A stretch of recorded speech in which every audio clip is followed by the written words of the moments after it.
Boleh tanya. Itu abang saya umurnya 68 tahun.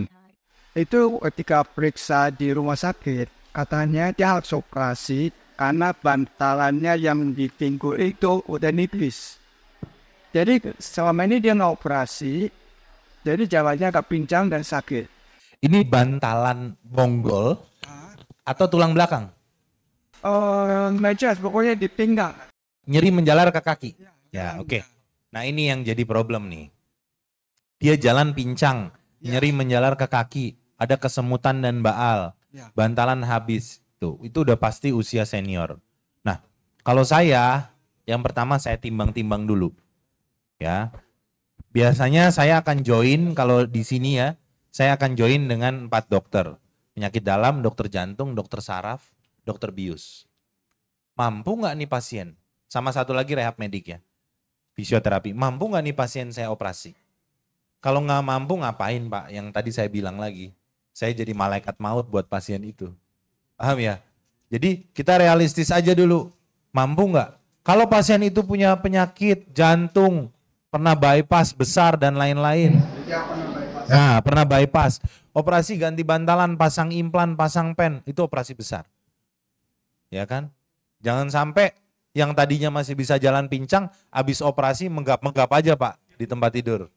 Nah makanya saya harus lihat dulu kondisinya seperti apa. Pilihannya adalah penggantian bantalan memang adalah yang utama kalau menipis, itu betul. Ya, tapi harus relevan terhadap usia. Beda halnya kalau kita cerita umur 40 tahun. Pasti saya akan bilang udah ganti aja bantalannya. Ya. Tapi kalau ketemunya usia 68, 70 tahun, apalagi dengan keropos, si bantalan itu bisa nggak nopang di tulang yang keropos? Belum tentu bisa. Bapak bayangin gini Pak, kalau kita masang implan atau pen, itu sama kita kayak masang paku Pak. Kalau kita masang paku, kira-kira kita masang paku di semen dan dinding yang tebal. Betul ya? Kalau Bapak masang paku di kayu yang berair lapuk, kira-kira nancep nggak dia? Enggak, sama. Harus dipertimbangkan juga keroposnya. Pennya bisa nggak nancep tuh di tulang yang keropos itu? Paham ya? Harus dipertimbangkan.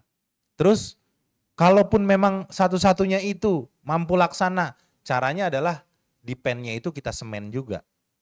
Nah, ada nggak fasilitas pasang implan, tapi di implannya di ujungnya pasang semen, namanya cemented screw.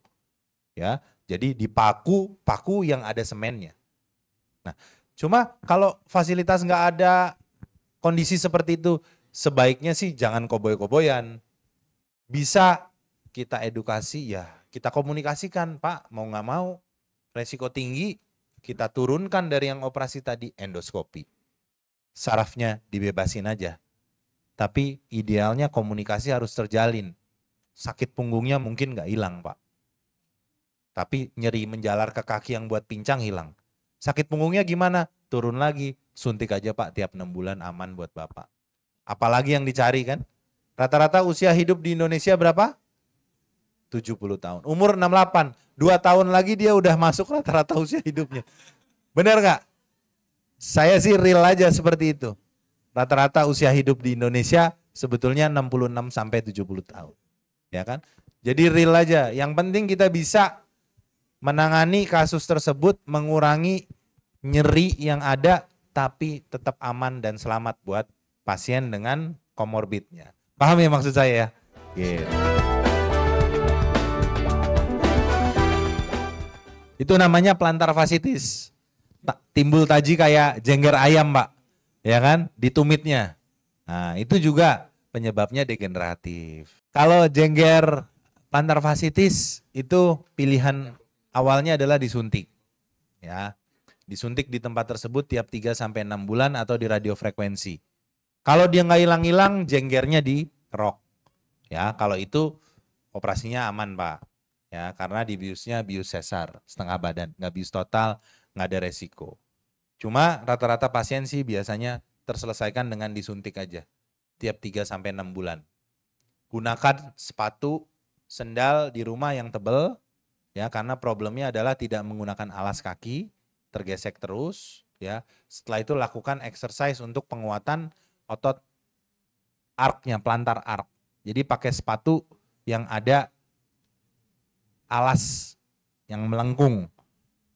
Paling banyak tuh misalnya pakai sepatu-sepatu kayak sepatu olahraga, ya, Skechers, Nike, Adidas. Jadi nggak bisa lagi pakai Swallow, sendal yang tipis, ya, yang kayak wedges kayak gitu nggak bisa lagi, Pak.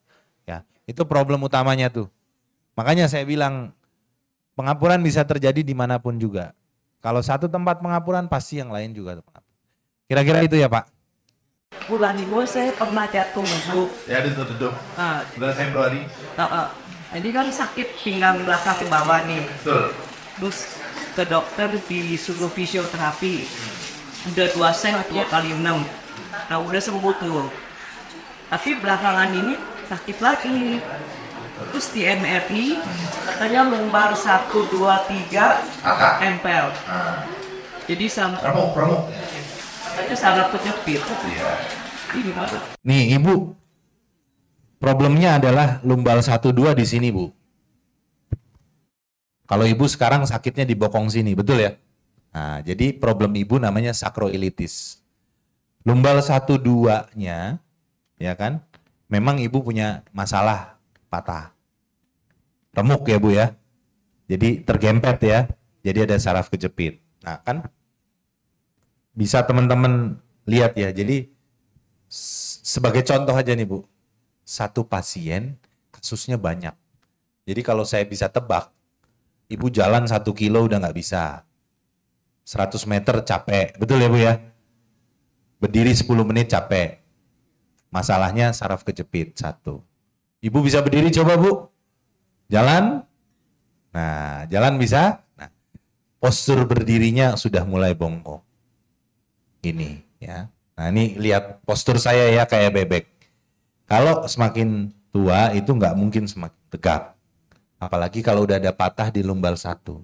Dia pasti akan semakin bongkok ini. Nah, gini ya. Lansia atau orang yang bongkok gini, dia akan menghadap, nggak mungkin ke bawah. Dia akan mendongakkan kepala. Coba teman-teman yang agak ngerasa bongkok, berdiri aja. Begini. Ya kan? Dia jalan begini ya. Berarti problem yang akan muncul adalah sakit leher. Ya kan? Betul ya?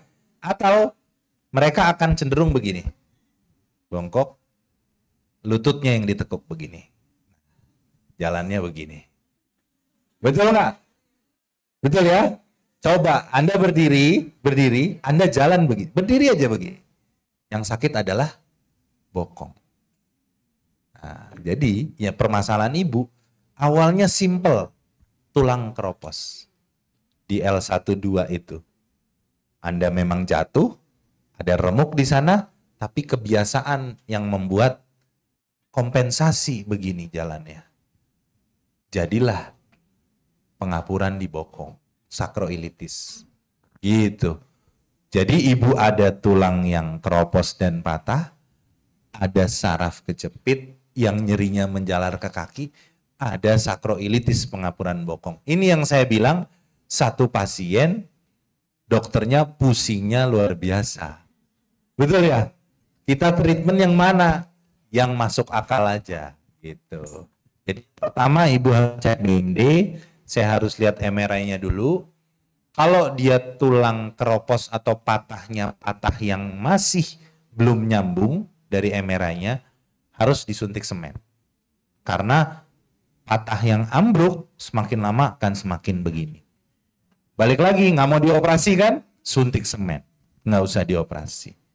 Keroposnya diapain? Kasih bifosfonat. Bokongnya diapain? Nggak usah dioperasi. Suntik sakroiliac joint. Paham ya? Jadi dengan teknologi-teknologi saat ini ya Anda bisa lakukan itu. Yang penting setelah melakukan prosedur tersebut Anda tetap masih bisa jalan, tidak lumpuh, tidak ada resiko. Oke. Dok, katanya nggak boleh berenang ya? Nah, balik lagi. Kalau pasien usia 70, Ibu udah berapa? 60? 67. 67 mau 70. Ibu pernah di bypass? Punya masalah jantung? Tidak. Minum pengencer darah? Tidak. Tapi waktu saya mau operasi empedu, kan dicek dokter. Katanya klep jantung saya ada sedikit sobek. Jadi darah yang mestinya ngalir ke seluruh badan baru keluar dia langsung masuk lagi ke Masuk lagi. Jadi ya, ibu ada masalah katup jantung. Ya kan? Nah, problemnya kan nggak mungkin nggak ada masalah jantung. Usia segitu kan tambah pusing lagi kan? Kalau saya suruh, Bu, ibu berenang gaya bebas ya 30 menit. Saya yang ngaco, Bu.